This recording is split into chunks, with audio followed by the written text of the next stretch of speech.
Morning વિદ્યાર્થી મિત્રો, ધોરણ 10ના સામાજિક વિજ્ઞાનના વિડિયો લેક્ચરની અંદર આપણે આગળ જોઈ ગયા હતા વિશ્વ વ્યાપાર સંગઠન, તેના ધ્યેય, તેના કાર્ય. આ ભારત દેશે વિશ્વ વ્યાપાર સંગઠનની અંદર જોડાયું અને સભ્ય દેશ બન્યું ત્યાર પછી આંતરરાષ્ટ્રીય વ્યાપારથી ભારત દેશના અર્થકરણ પર એની શું અસર થઈ, જેની ચર્ચા આપણે કરી હતી. તો આજે આગળ નવો ટોપિકની ચર્ચા કરીશું, ટકાઉ વિકાસ. હવે ટકાઉ વિકાસ, ટકાઉ એટલે શું?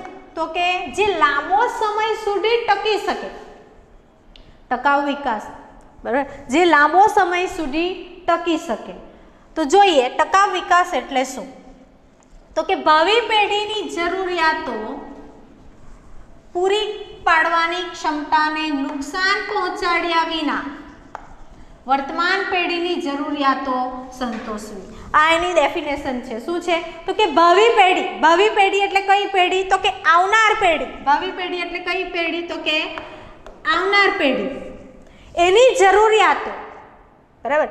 માનવીની જરૂરિયાતો અમર્યાદિત છે. આપણે 15મા પાઠમાં શીખી ગયેલા કે એક જરૂરિયાતમાંથી ઘણી બધી જરૂરિયાતનો જન્મ થાય છે, બરાબર. ખાવાની જરૂરિયાત છે, ટેકનોલોજીની જરૂરિયાત છે, આમ ઘણી બધી જરૂરિયાતો છે. તો એ જે જરૂરિયાતો છે એ જરૂરિયાતો પૂરી પાડવાની ક્ષમતાને, એટલે કે આવનાર પેઢીની જરૂરિયાતો પૂરી કરવાની છે, બરાબર. તો આવનાર પેઢીની જરૂરિયાતો પૂરી કરવાની ક્ષમતાને નુકસાન પહોંચાડ્યા વિના વર્તમાન પેઢી, એટલે કે વર્તમાન એટલે કઈ? તો કે હાલની પેઢીની જરૂરિયાતો સંતોષવી. આ જરૂરિયાતને સંતોષવા માટે ઘણા બધા કુદરતી સંસાધનોનો ઉપયોગ થાય છે. આજનો માનવી આ કુદરતી સંસાધનોનો બેફામ ઉપયોગ કરી રહ્યો છે. આજનો માનવી એવું કહે છે પોતાના સ્વાર્થ માટે, એ પોતાના સ્વાર્થ માટે આ સંસાધનોનો બેફામ ઉપયોગ કરી રહ્યો છે. જો આ સંસાધનોનો બેફામ ઉપયોગ કરવામાં આવશે, કુદરતી સંસાધનો, બરાબર, જેમ કે જળ, જમીન, જંગલો, તો આ જે સંસાધનો છે જો એનો બેફામ ઉપયોગ કરવામાં આવશે તો આવનાર જે પેઢી છે એ પેઢીની જરૂરિયાત સંતોષાશે નહીં, એની જરૂરિયાત પૂરી થશે નહીં. આ કદાચ એ સંસાધનોનો બેફામ ઉપયોગ કરવામાં આવશે તો આવનાર પેઢી આ સંસાધનોથી વંચિત રહી જશે. સંસાધનો શું હતા એની પણ એને ખબર હશે નહીં, એનો ઉપયોગ કઈ રીતે થતો હશે એના વિશેની પણ એને જાણકારી હશે નહીં. તો એના માટે એવું કહે છે કે આવનાર પેઢી આ સંસાધનોનો ઉપયોગ કરી શકે તેના માટે હાલની જે વર્તમાન પેઢી છે, હાલની એવું કહે છે કે જે વર્તમાન પેઢી છે એની જરૂરિયાત તો એને સંતોષવી જોઈએ, પરંતુ આ જે કુદરતી સંસાધનો છે તેનો જે બેફામ ઉપયોગ થઈ રહ્યો છે તેને અટકાવવો જોઈએ. શાના માટે અટકાવવો જોઈએ? તો કે એણે એવો ધ્યેય નક્કી કરવો જોઈએ કે આવનાર પેઢી માટે પણ આ સંસાધનો ઉપયોગી બની શકે, એ સંસાધનો એ ઉપયોગ કરી શકે, તેનો લક્ષ્યાંક, એની જરૂરિયાત આવનાર પેઢી પણ પોતાની જરૂરિયાત સંતોષી શકે એવો ધ્યેય એણે પોતે વિચારવો જોઈએ. તો એવું કહે છે કે ટકાઉ વિકાસ એટલે શું? તો કે ભાવિ પેઢીની જરૂરિયાત પૂરી કરવાની ક્ષમતાને નુકસાન પહોંચાડ્યા વિના વર્તમાન પેઢીની જરૂરિયાતને સંતોષવી. આગળ જોઈએ, ટકાઉ વિકાસ પર્યાવરણ સંસાધનોની કાયમી જાળવણી પર ભાર મૂકે છે.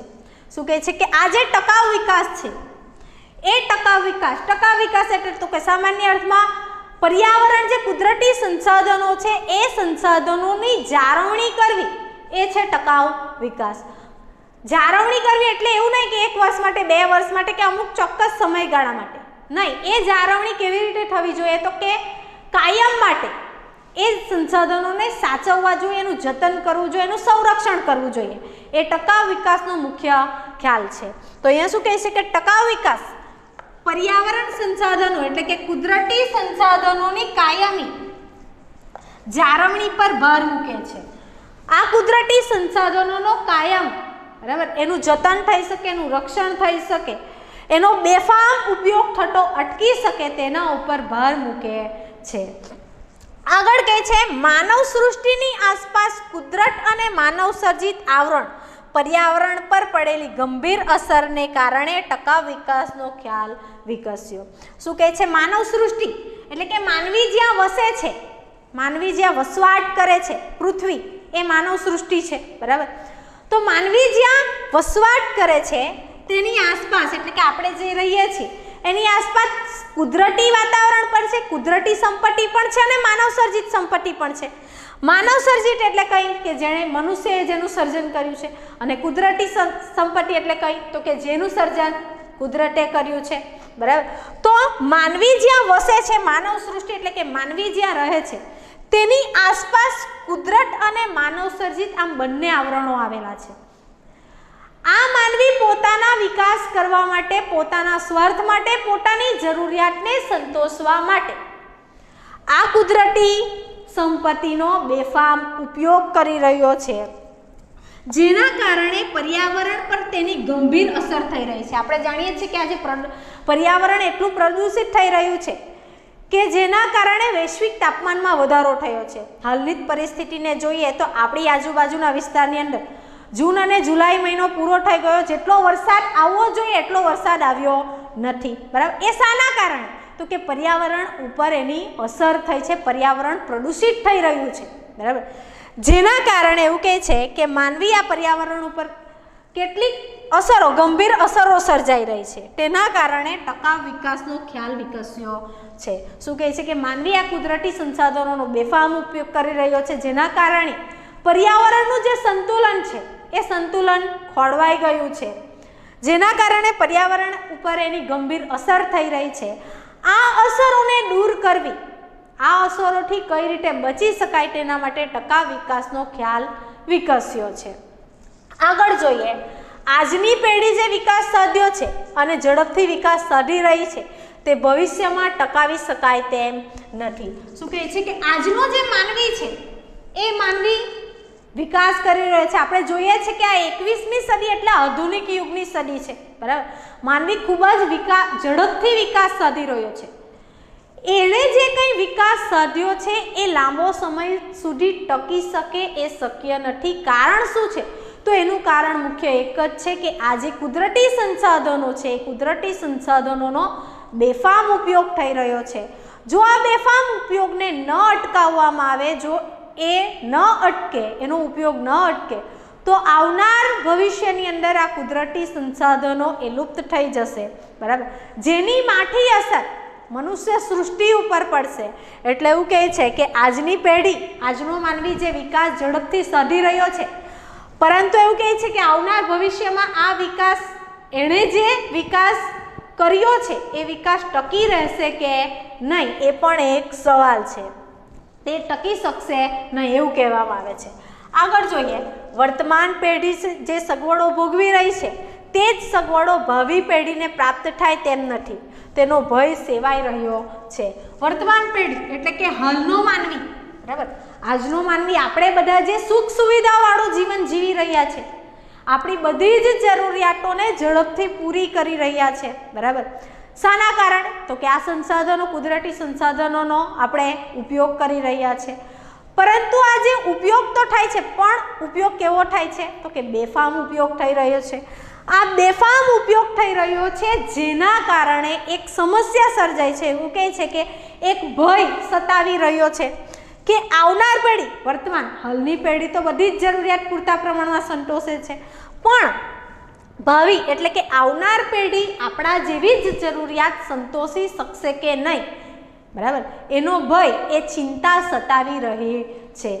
આપણને આપણા પૂર્વજોએ ઘણું બધું વારસામાં આપ્યું છે, પરંતુ આપણે આપણા આવનાર પેઢીને વારસામાં શું આપીશું? બરાબર. એની જરૂરિયાત પૂરી થશે કે નહીં એ પણ એક સમસ્યા, એક ચિંતાનો વિષય છે. જોઈએ, આર્થિક વિકાસને કારણે કુદરતી સંસાધનોનું પ્રમાણ ઘટે છે અને તેની ગુણવત્તા ઓછી થાય છે. શું કહે છે? આર્થિક વિકાસ થવાને કારણે ઔદ્યોગિકરણ જોયું, ખાનગીકરણ જોયું, વૈશ્વિકીકરણ જોયું, ઉદ્યોગોની સંખ્યામાં સતત વધારો થઈ રહ્યો છે. આની સાથે સાથે જે કુદરતી સંસાધનો છે, જે ખનિજો છે, બરાબર, જે ખનિજ તેલ છે, ખનિજો છે, એનો પણ બેફામ ઉપયોગ થઈ રહ્યો છે. એટલે આર્થિક વિકાસને કારણે એવું કહે છે કે ઉદ્યોગો આવ્યા, આર્થિક વિકાસ થયો, પણ આર્થિક વિકાસ કરવાની સાથે સાથે આ જે કુદરતી સંસાધનો છે, ખનિજ તેલ, ખનિજો, એનું પ્રમાણ કેવું થતું જાય છે? ઘટતું જાય છે. એની ગુણવત્તા કેવી થતી જાય છે? ઓછી થતી જાય છે. આ જે કુદરતી સંસાધનો છે, ખનિજ તેલ, ખનિજો, એ કોલસો, એ પુનઃ અપ્રાપ્ય છે, બરાબર. એટલે કે ભવિષ્યમાં ખૂટી જાય તેવા સંસાધનો છે. એકવાર વપરાશ કર્યા પછી આ સંસાધનોનો ફરી વપરાશ કરી શકતા નથી. જો એનો બેફામ ઉપયોગ કરવામાં આવશે તો આવનાર ભવિષ્યમાં આ જે ખનિજ તેલનો જથ્થો છે એ શું થઈ જશે? પૂરો થઈ જશે. તો એના કારણે એવું કહે છે કે એનું પ્રમાણ કેવું થઈ રહ્યું છે? ઘટી રહ્યું છે. સાથે એની જે ગુણવત્તા, એની કાર્ય કરવાની જે ક્ષમતા છે, એની જે ગુણવત્તા છે, એની જે કામ કરવાની ક્ષમતા છે, એ ક્ષમતામાં પણ શું થઈ રહ્યો છે? ઘટાડો થઈ રહ્યો છે. એની ગુણવત્તા ઓછી થઈ રહી છે. આગળ જોઈએ, જેથી વિકાસના ખ્યાલમાં પરિવર્તન જરૂરી છે. એટલે કે આર્થિક વિકાસ કરવો હોય તો દરેક દેશની એક આગવી લાક્ષણિકતા છે, એક જરૂરિયાત છે કે આર્થિક વિકાસ તો થવો જોઈએ. પરંતુ આર્થિક વિકાસની સાથે સાથે માનવીએ એ પણ વિચારવું જોઈએ કે આ જે કુદરતી સંસાધનો છે જેનો બેફામ ઉપયોગ થઈ રહ્યો છે, તો એમાં પરિવર્તન લાવીને એનો કરકસરપૂર્વક, કાળજીપૂર્વક એનો ઉપયોગ કરવો જોઈએ. એ લાંબો સમય સુધી આપણે એનો વપરાશ કરી શકીએ તેના માટે એનો ખ્યાલ વિકસાવવો જોઈએ. તેના માટે પરિવર્તન લાવવું ખૂબ જ જરૂરી છે. આગળ કહે છે, આજનો વિકાસ અને તેના કારણે પર્યાવરણ પર થતી અસરોનો અભ્યાસ ટકાઉ વિકાસ ખ્યાલ હેઠળ કરવામાં આવે છે. શું કહે છે કે આજે જે માનવી વિકાસ કરી રહ્યો છે, દરેક દેશનો માનવી જે આટલી ઝડપથી વિકાસ કરી રહ્યો છે, તો એ વિકાસ, બરાબર, વિકાસ તો થાય છે એ સારી બાબત છે, પરંતુ એ વિકાસની સાથે સાથે એ પર્યાવરણને નુકસાન પહોંચાડી રહ્યો છે, વાતાવરણને નુકસાન પહોંચાડી રહ્યો છે. પ્રદૂષણની સમસ્યા એકલી ભારતની નહીં પણ સમગ્ર વિશ્વની છે. તો આ પર્યાવરણ ઉપર એની ગંભીર અસર થઈ રહી છે. આ ગંભીર અસરથી બચવા માટે ટકાઉ વિકાસનો ખ્યાલ અસ્તિત્વમાં આવ્યો છે. તો સામાન્ય અર્થમાં ટકાઉ વિકાસ એટલે શું? તો કે પર્યાવરણનું જતન કરવું, એનું રક્ષણ કરવું, એની જાળવણી કરવી, એ છે ટકાઉ વિકાસનો ખ્યાલ. પર્યાવરણના જે કુદરતી સંસાધનો છે, સંસાધનોનો કાળજીપૂર્વક ઉપયોગ કરવો, એ છે ટકાઉ વિકાસનો ખ્યાલ. આગળ જોઈએ, પ્રાકૃતિક સાધનોના સંરક્ષણ તેમજ સંવર્ધન માટેની વ્યૂહરચના. પ્રાકૃતિક સાધનો એટલે કે કુદરતી સંસાધનો છે, એનું સંરક્ષણ, એનું જતન કરવું, સંવર્ધન એટલે એનો કરકસરપૂર્વક ઉપયોગ કઈ રીતે કરવો, બરાબર, એની જાળવણી, એનું જતન કઈ રીતે કરવું, તેના માટેની કેટલીક વ્યૂહરચનાઓ. પહેલું જોઈએ, પુનઃ ઉપયોગમાં લઈ શકાય. પુનઃ પ્રાપ્ય એટલે કે એકવાર વપરાશ કર્યા પછી પણ એનો પાછો વપરાશ થઈ શકે છે. એવા પુનઃ પ્રાપ્યમાં લઈ શકાય એવા પ્રાકૃતિક સાધનો જેવા કે ખેતી લાયક જમીન. એકવાર ખેતી ઉપર, જમીન ઉપર ખેતી કરીએ છીએ, પાક વવાય છે, એ કપાઈ જાય છે, ફરી પાછી એ જ જમીન ઉપર ખેતી કરી શકાય છે, એટલે પુનઃ પ્રાપ્ય સંસાધન છે. ત્યાર પછી કીધું ખેતી લાયક જમીન, જંગલો અને જળ સંપત્તિ. કેવા સંસાધનો છે? તો કે પુનઃ પ્રાપ્ય સંસાધનો છે. તો તેની ગુણવત્તા જાળવી જોઈએ. શું કહે છે કે આ જે ખેતી લાયક જમીન છે, રાસાયણિક ખાતર, જંતુનાશક દવા, આ ઉપરાંત ઔદ્યોગિક કચરો, બરાબર, જે જમીનની અંદર ભળે છે, એની જે ફળદ્રુપતા છે, એ ફળદ્રુપતા, એની જે ગુણવત્તા છે તે કેવી થઈ રહી છે? ઓછી થઈ રહી છે. તો અહીંયા એવું કહે છે એની ફળદ્રુપતા જાળવવી જોઈએ, એની ગુણવત્તા જાળવવી જોઈએ.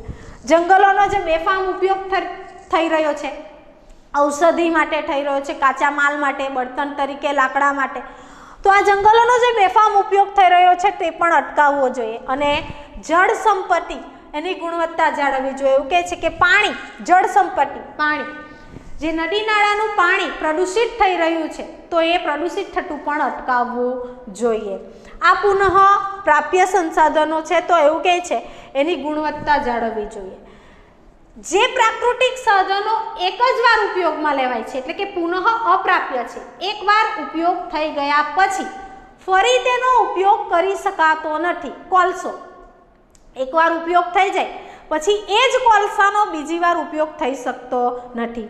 પેટ્રોલ એકવાર ઉપયોગ થઈ ગયા પછી બીજી વાર એનો ઉપયોગ થતો નથી. તો એવું કહે છે કે જે સંસાધનો એક જ વાર ઉપયોગમાં લઈ શકાય છે, એવા સંસાધનોનો કાળજીપૂર્વક ઉપયોગ કરવો જોઈએ, જેવા કે કોલસો, પેટ્રોલિયમ એટલે પેટ્રોલ, ડીઝલ અને ખનિજો કે જેનો એકવાર વપરાશ કર્યા પછી ફરી વપરાશ કરી શકાતો નથી, જે પુનઃ અપ્રાપ્ય સંસાધનો છે, તો એનો કાળજીપૂર્વક એટલે કે કરકસરપૂર્વક જરૂરિયાત મુજબ જ ઉપયોગ કરવો જોઈએ. આગળ જોઈએ, વાહન વ્યવહાર ખર્ચ ઓછો થાય તે રીતે ઉદ્યોગોનું સ્થાન નક્કી કરવું અને વાહનોમાં અને ઉદ્યોગોમાં પર્યાવરણ મિત્ર ટેકનોલોજીનો ઉપયોગ કરવો. શું કહે છે કે વાહન વ્યવહાર ખર્ચ ઓછો થાય એટલે કે ઉદ્યોગોની અંદર કાચો માલ પૂરો પાડવો, કાચો માલ ઉદ્યોગો સુધી લઈ જવો, તૈયાર થયેલો માલ બજારો સુધી પહોંચાડવો, બરાબર. આના માટે વાહન વ્યવહાર ખર્ચ થાય છે. તો ઉદ્યોગોની સ્થાપના એવી જગ્યાએ કરવી જોઈએ કે જ્યાં નજીકના સ્થળેથી જ આજુબાજુમાંથી જ કાચો માલ પણ મળી રહેતો હોય અને તૈયાર થયેલો માલ બજારમાં પણ સરળતાથી નજીકમાં જ પહોંચાડી શકાતો હોય, તો વાહન વ્યવહાર ખર્ચ કેવું થશે? ઓછું. સાથે સાથે વાહન વ્યવહાર ખર્ચ તો ઓછું થશે, પણ જે ખનિજ તેલનો વપરાશ થાય છે વાહન વ્યવહારમાં, પેટ્રોલ ડીઝલનો જે ઉપયોગ થાય છે તે વપરાશ પણ કેવો થઈ જશે? ઓછો થઈ જશે. એટલે અહીંયા બે ફાયદા થશે. એક તો ખર્ચ પણ ઓછું થશે, સાથે આ જે ખનિજ તેલ છે તેનો વપરાશ પણ ઘટશે. સાથે સાથે એવું કહે છે કે ઉદ્યોગોમાં અને વાહનોમાં ઇકો ફ્રેન્ડલી ટેકનોલોજી, એવું કહે છે પર્યાવરણ મિત્ર ટેકનોલોજીનો ઉપયોગ કરવો જોઈએ કે જેનાથી ઉદ્યોગોમાંથી નીકળતો ધુમાડો કે વાહનોમાંથી નીકળતો ધુમાડો પર્યાવરણને પ્રદૂષિત કરે છે, પરંતુ પર્યાવરણ મિત્ર ટેકનોલોજી, ઇકો ફ્રેન્ડલી ટેકનોલોજી અપનાવવામાં આવે તો આ પ્રદૂષણ જેવું એવું કહે છે પર્યાવરણ પ્રદૂષિત થાય છે તો એ પ્રદૂષિત થતું અટકશે. આગળ કહે છે જે સાધનો એકથી વધુ ઉપયોગમાં લઈ શકાતા હોય તેનો મહત્તમ ઉપયોગ કરવો, જેમ કે જુદી જુદી સિંચાઈ યોજના, એકથી વધુ ઉપયોગ, બરાબર. શું કહે છે કે કેટલાક સંસાધનો એવા છે કે જેનો એકથી વધુ ઉપયોગ થઈ શકે છે, જેમ કે જંગલોની વાત કરીએ, એકથી વધુ ઉપયોગ થઈ શકે છે. બળતણ તરીકે ઉપયોગી છે, કાચા માલ તરીકે ઉપયોગી છે, બરાબર. જુદી જુદી વસ્તુઓ બનાવવા માટે, ટોપલા ટોપલી બનાવવા માટે, ચાના બોક્સ, રમતગમતના સાધનો બનાવવા માટે, આ ઉપરાંત ઔષધિ મેળવવા માટે પણ આ જંગલો ઉપયોગી છે. આમ ઘણી બધી રીતે જંગલો ઉપયોગી છે જેનો એકથી વધુ ઉપયોગ થઈ શકે છે. ફર્નિચર બનાવવા માટે ઉપયોગી છે. આમ જંગલોનું લાકડું ઘણી બધી રીતે ઉપયોગી છે. એવી જ રીતે એવું કહે છે કે અહીંયા આપેલું છે કે જુદી જુદી સિંચાઈ યોજના, નદીઓ ઉપર બંધ બાંધીને પાણીનો શું કરવામાં આવે છે? સંગ્રહ કરવામાં આવે છે. આ સંગ્રહાયેલું પાણી જેમાંથી વીજળીનું ઉત્પાદન થઈ શકે છે. નદીઓમાં આવતું ધસમસતા પાણીના પ્રવાહથી પૂર આવે છે, એ પૂરને પણ અટકાવી શકાય છે. હાલની અંદર અસમની અંદર આવેલું પૂર, બરાબર. તો એ જે પૂર આવે છે એ પૂરની પરિસ્થિતિને પણ નિયંત્રણમાં લાવી શકે છે. આ ઉપરાંત ખેતી માટે પણ ઉપયોગી છે. એટલે સિંચાઈ યોજના, બરાબર, એ ઘણી બધી રીતે ઉપયોગી છે. તો એવું કહે છે કે જે સાધનો એકથી વધુ ઉપયોગમાં લઈ શકાતા હોય તેનો મહત્તમ ઉપયોગ, વધારેમાં વધારે ઉપયોગ કરવો જોઈએ. આગળ જોઈએ, પ્રાકૃતિક સાધનોનો દુરુપયોગ ન થાય, ઔદ્યોગિક કચરાનો બિન આયોજિત નિકાલ, ઝેરી રસાયણો વધતા જતા ગંદા વસવાટો અટકાવવા જોઈએ. શું કહે છે? પ્રાકૃતિક કુદરતી જે સંસાધનો છે એ સંસાધનોનો બેફામ ઉપયોગ થતો અટકાવવો જોઈએ, એનો કરકસરપૂર્વક ઉપયોગ કરવો જોઈએ. ત્યાર પછી કહે છે ઔદ્યોગિક કચરો, ઉદ્યોગોમાંથી નીકળતો કચરો, બરાબર, જે કેમિકલ વાળો કચરો હોય છે એ બિનઆયોજિત એટલે કે ખુલ્લા પ્લોટો હોય કે એવી જગ્યાએ ફેંકી દેવામાં આવે છે, કચરાના ઢગલાઓ કરવામાં આવે છે જેની અંદર પ્લાસ્ટિક હોય છે. આ પ્લાસ્ટિક જમીનની અંદર વર્ષો સુધી રહેવા છતાં પણ સડતું નથી, બરાબર, જેના કારણે જમીન પ્રદૂષિત થાય છે. તો કે ઉદ્યોગોમાંથી નીકળતો કચરો એનો યોગ્ય નિકાલ કરવો જોઈએ. ત્યાર પછી કહે છે ઝેરી રસાયણો, ઉદ્યોગોમાંથી જે કેમિકલ વાળું પાણી છે, ગંદુ રસાયણ વાળું પાણી છે, જે શુદ્ધિકરણ કર્યા સિવાય જ, કર્યા વગર જ નદી નાળામાં છોડી દેવામાં આવે છે. હવે આ નદી નાળાનું પાણી સિંચાઈ તરીકે ઉપયોગમાં લેવામાં આવતું હોય, પીવા તરીકે લોકો એનો ઉપયોગ કરતા હોય, પશુ પક્ષીઓ પીતા હોય, જળચર પ્રાણીઓ એની અંદર રહેતા હોય, તેને એ શું કરે છે? નુકસાન પહોંચાડે છે. એટલે એનો યોગ્ય નિકાલ કરવો જોઈએ. ત્યાર પછી કહે છે જે વધતા જતા ગંદા વસવાટો એટલે કે જે ઝૂંપડપટ્ટીઓ છે, જ્યાં ગટર વ્યવસ્થા જેવું હોતું નથી, એટલે જે વપરાશ કરેલું પાણી છે એ આજુબાજુના વિસ્તારમાં ભરાઈ રહે છે, જેના કારણે મચ્છર જેવા ઉપદ્રવ્ય ઉત્પન્ન થાય છે, જેનાથી રોગચાળો ફાટી નીકળે છે. બરાબર. તો એવું કહે છે કે ગંદા વસવાટોને આવતા વસવાટો અટકાવવા જોઈએ. ત્યાર પછી કહે છે ઉત્પાદનના તમામ ક્ષેત્રોમાં સૌર અને પવન ઉર્જા જેવી બિનપરંપરાગત ઉર્જાનો ઉપયોગ વધારવા પર ભાર. શું કહે છે? ઉત્પાદનના તમામ ક્ષેત્રોમાં, ઉત્પાદન કરતા તમામ ઉદ્યોગોની અંદર ટેકનોલોજીનો વપરાશ કરવા માટે એવું કહે છે કે યંત્ર ચલાવવા માટે સૌર ઉર્જા અને પવન ઉર્જા જેવા બિનપરંપરાગત સ્ત્રોતોનો ઉપયોગ કરવો જોઈએ, જેનાથી પર્યાવરણ પ્રદૂષિત થતું પણ અટકાવી શકાય છે અને આ જે કુદરતી સંસાધનો પુનઃ અપ્રાપ્ય સંસાધનો છે એ સંસાધનોનો પણ કાળજીપૂર્વક ઉપયોગ થઈ શકાય, જેનાથી લાંબો સમય સુધી આ પુનઃ અપ્રાપ્ય સંસાધનોને આપણે જાળવી શકીએ. આગળ જોઈએ પર્યાવરણ સુરક્ષા માટેના પગલાં. તો કે વિશ્વએ આ પર્યાવરણની સુરક્ષા માટે આ જે કુદરતી સંસાધનોનો બેફામ ઉપયોગ થઈ રહ્યો છે, બરાબર, જે પર્યાવરણ પ્રદૂષિત થઈ રહ્યું છે એ વૈશ્વિક સમસ્યા છે અને આ પર્યાવરણની સુરક્ષા માટે વિશ્વએ કેટલાક પગલાં ભર્યા, જેમાં જોઈએ આપણે તો કે સ્વીડનના સ્ટોકહોમ શહેરમાં 1972માં પૃથ્વી પરિષદનું આયોજન થયું. આ 1 માર્ક્સનો ટૂંકો સવાલ છે. બરાબર. તો કે પર્યાવરણની સુરક્ષા માટે વિશ્વએ કયા પગલાં ભર્યા? તો કે સ્વીડનના સ્ટોકહોમ શહેરમાં 1972માં સૌપ્રથમ પૃથ્વી પરિષદનું આયોજન થયું, જે મુજબ આ પૃથ્વીની ઉપર જે પ્રદૂષણ વધી રહ્યું છે, જેના કારણે કેટલીક સમસ્યાઓનો વિશ્વ સામનો કરી રહ્યો છે, તો એને અંકુશમાં કઈ રીતે લાવી શકાય. આ ઉપરાંત એવું કહે છે કે સમયાંતરે પર્યાવરણને પ્રદૂષિત થતું અટકાવવા માટે કેટલાક દેશોમાં સભાઓ ભરવામાં આવી, ચર્ચા વિચારણાઓ કરવામાં આવી સમયાંતરે. આગળ જોઈએ આપણે તો કે ભારત દેશની વાત કરીએ તો કે ભારતમાં પર્યાવરણની સુરક્ષા માટે કયા પગલાં ભરવામાં આવ્યા. તો પહેલું જોઈએ એવું કહે છે કે દેશમાં મુખ્ય શહેરોમાં પ્રદૂષણની માહિતી પ્રગટ થાય છે. શું કહે છે? જે દેશના જે મુખ્ય મોટા શહેરો છે જેમ કે દિલ્હી, મુંબઈ, તો દર વર્ષે એવું કહે છે કે કેટલું પ્રદૂષણ ફેલાવી રહ્યા છે અને આ પ્રદૂષણને કારણે જે તે શહેર કઈ સમસ્યાનો સામનો કરી રહ્યું છે, બરાબર, તો એની માહિતી એવું કહે છે કે પ્રસારિત જાહેર કરવામાં આવે છે કે જેનાથી ખબર પડે કે ભાઈ આ પ્રદૂષણની માત્રા વધી જ રહી છે અને જો પ્રદૂષણ સતત વધતું રહેશે તો માનવી માટે એક ખરાબ સમસ્યા છે.